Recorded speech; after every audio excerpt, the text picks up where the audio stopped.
car sitting in the road. April the 13th, sitting in the road. Faslane, 2015. Prospects? Well, there's a prospect that people's voices will be heard before the Westminster Parliament makes the final decision on whether to replace the weapon system that's based behind us here. A system that's not only illegal, immoral, but obscenely expensive, and doesn't contribute anything to the world's security. It undermines security, the proliferation of nuclear weapons that's more likely if a country like the UK rearms unilaterally. It's a profoundly immoral decision, and it's vital that people's voices are heard in opposing that. Why do we need nuclear weapons in this day and age? It's posturing. It's just posturing, wanting to play at the big boys' table, and it's an irrelevance in this day and age. Well, I think in many ways the frustration is that there is beginning to be a growing momentum for a treaty to ban nuclear weapons around the world, and a country like the UK or Scotland could make a serious contribution to building that momentum, building the global case for a ban on nuclear weapons by disarming Trident, by deciding not to renew it and to allow it to come to the end of its operational life. We'll undermine that momentum if we don't make that decision. If we rearm instead of disarming, then we'll set back the cause for global nuclear disarmament by years. Yeah, what kind of society do we want to make? What kind of society are we happy with? Do we actually believe the lies that are peddled to us? That nuclear weapons are a necessity in this day and age? They're not a necessity. Never have been.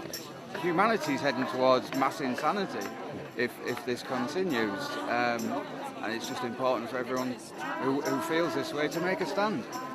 We don't need it. It doesn't make us more secure. It actually makes us less secure. It's not ours. We'd never have to use it without the help of the US anyway. It's not an independent nuclear deterrent. It's not even a deterrent. It's just a waste of £100 billion that should go on education, health, and on proper security measures for the whole world. Global security, peace initiatives, not war initiatives. We're here to stop the workers going into the nuclear plants. You're doing well. You stop the workers going into the nuclear base. We don't like nuclear weapons, do we? No, we definitely don't like nuclear weapons. The World Health Organization has calculated that the detonation of 200 atom bombs hit a nuclear winter and sterilise the planet. Extinction is not a rational defence policy.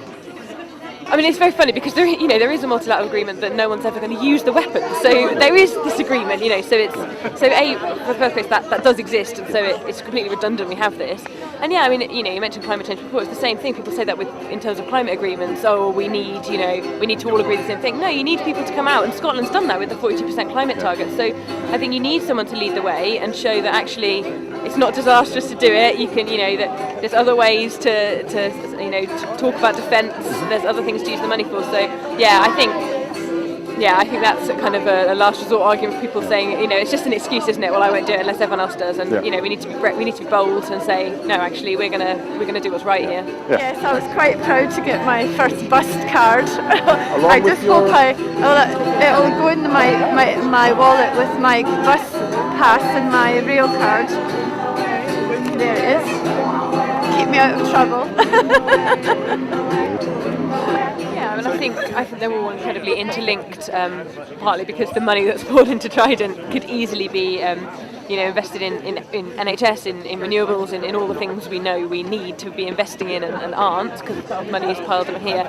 And in terms of climate specifically, I think the biggest argument always comes up against getting rid of Trident is jobs, and I think there's so much capabilities here that could be used in the fight against climate change. So for me, that seems a really obvious and easy transition if we use all of the expertise and dedication that is currently embroiled in nuclear weapons and actually put them into some good for the world. I've felt strongly about this since the 1960s when they put the Polaris submarine in here, and that's when I became a member of the SNP, because I figured that putting such a weapon without the consent of this small country, and it was Dwight Eisenhower who actually insisted, the American president who actually insisted that it went in Oh, I see, right.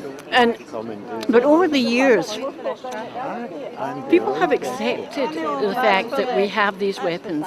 My big thing is when I was 14, I actually thought I was going to end up as a shadow on a wall. Because in 1945 you saw the pictures of Hiroshima. I think there's a lot happening internationally, and the international campaign to abolish nuclear weapons is now very active worldwide.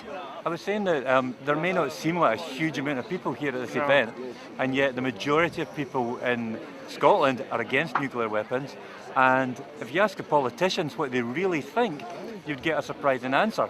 83% of all the candidates for this election would vote against Trident if they were given an honest vote, and 3/4 of Labour Party candidates would vote against Trident, even though the parties are saying they're going to renew it.